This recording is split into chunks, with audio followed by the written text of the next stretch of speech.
ഒരു നല്ല ശതമാനം ആളുകൾ കോൺഗ്രസ്സുകാരാണ്, പഴയ കോൺഗ്രസ്സുകാരാണ് എന്നെല്ലാവർക്കും അറിയാം. അതുകൊണ്ട് കേരളത്തിൽ തൃശ്ശൂർ നിയോജക മണ്ഡലത്തിൽ നിന്നും അതുപോലെ തന്നെ അതിനു മുമ്പ് നേമം നിയോജക മണ്ഡലത്തിൽ നിന്നും, ഒന്ന് പാർലമെൻറ്റാണ്, മറ്റൊന്ന് അസംബ്ലിയാണ്, 2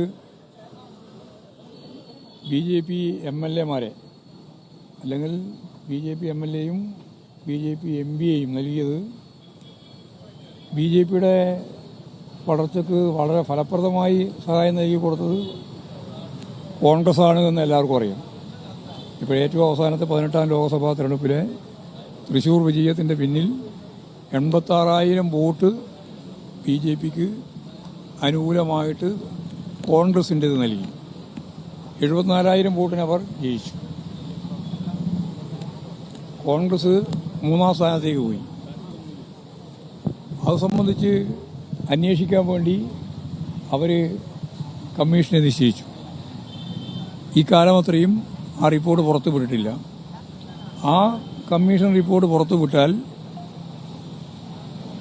ഒരു സംശയവും വേണ്ട, ഹേമ കമ്മിറ്റി റിപ്പോർട്ട് പോലെ വളരെ ഗൗരവമുള്ള റിപ്പോർട്ടായിട്ട് ഇത് പുറത്തു വരാൻ പോവുകയാണ്. അപ്പോൾ കോൺഗ്രസിൻ്റെ നേതാക്കന്മാർ എന്ത് നിലപാടാണ് സ്വീകരിക്കുക എന്നുള്ളത് നമുക്ക് കണ്ടു തന്നെ അറിയാം. ഇപ്പോൾ കോൺഗ്രസ്സുകാർ ഏത് സന്ദർഭത്തിലും BJP-യിലേക്ക് ചേക്കേറുന്ന ഒരു സാഹചര്യമാണ് ഇന്ത്യൻ രാഷ്ട്രീയത്തിൻ്റെ ഭാഗമായിട്ടുണ്ടായത്. കേരളത്തിൽ പൊതുവേ കുറവായിരുന്നു, പക്ഷേ അത് വർദ്ധിച്ചു. AK ആന്റണിയുടെ മകനും K കരുണാകരൻ്റെ മകൾക്കും നിരവധി കോൺഗ്രസ് നേതാക്കന്മാർക്കും നേതാക്കന്മാരുടെ മക്കൾക്കുമെല്ലാം BJP-യിൽ ചേരാൻ സാധിക്കുന്ന സാഹചര്യം അങ്ങനെയാണ് ഡെവലപ്പ് ചെയ്തു വന്നത്. അതേപോലെ ഇനിയും BJP-യിലേക്ക് കോൺഗ്രസ് MP-മാർ തന്നെ മാറുന്നു എന്നുള്ളതാണ് ഇന്ന് ഒരു വാർത്താ മാധ്യമം ദേശീയാടിസ്ഥാനത്തിൽ തന്നെ വാർത്ത നൽകിയിട്ടുള്ളത്. വളരെ ഗൗരവമുള്ളതാണ്. നിങ്ങളതിൻ്റെ ആളാരാണ് എന്നുള്ളതെല്ലാം കണ്ടുപിടിക്കുക എന്നുള്ളത് തന്നെയാണ്. ഗുരുതരമായ ആരോപണങ്ങൾ ഉന്നയിച്ചിട്ടുണ്ട്. അതിൽ പറയുന്നത് ADGP അജിത് കുമാറിനെ മാറ്റണം, മുഖ്യമന്ത്രിയുടെ വീട്ടിലെ വേലക്കാരിയുടെ വരെ ഫോൺ ചോർത്തുന്നു എന്നുള്ളതാണ്. അജിത് കുമാറിനെ മാറ്റണമെന്ന് CPM ആവശ്യപ്പെടുമോ? അല്ല, അജിത് കുമാറിനെ സംബന്ധിച്ചിടത്തോളം അന്വേഷണം നടത്താൻ തീരുമാനിച്ചിരിക്കുകയാണ്. അന്വേഷണം വന്നു അതിനടിസ്ഥാനപ്പെടുത്തി നിലപാട് സ്വീകരിക്കും. അട്ടിമറിക്കാനുള്ള കഴിവൊന്നും ഒരൊറ്റയാൾക്കും കേരളത്തിൽ വേറെ ഇല്ല കേട്ടോ. വെറുതെ ആവശ്യമില്ല കാര്യം പറഞ്ഞുകൊണ്ടിരിക്കുക.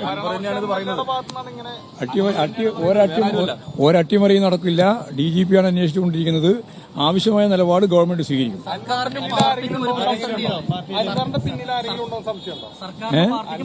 അൻവറിന് പിന്നിൽ അൻവർ തന്നെ, വേറെ ഒരാളുമില്ല. ADGP RSS കൂടിക്കാഴ്ചയിൽ അന്വേഷണം നടക്കുന്നുണ്ട്. അന്വേഷണം കഴിഞ്ഞ ശേഷം നടപടിയിലേക്ക് കടക്കാം. അട്ടിമറിക്കാനുള്ള ഒരു സാധ്യതയും ഉണ്ടാകില്ല. DGP-യാണ് അന്വേഷിക്കുന്നത് എന്നതാണ് MV ഗോവിന്ദന്റെ മറുപടി.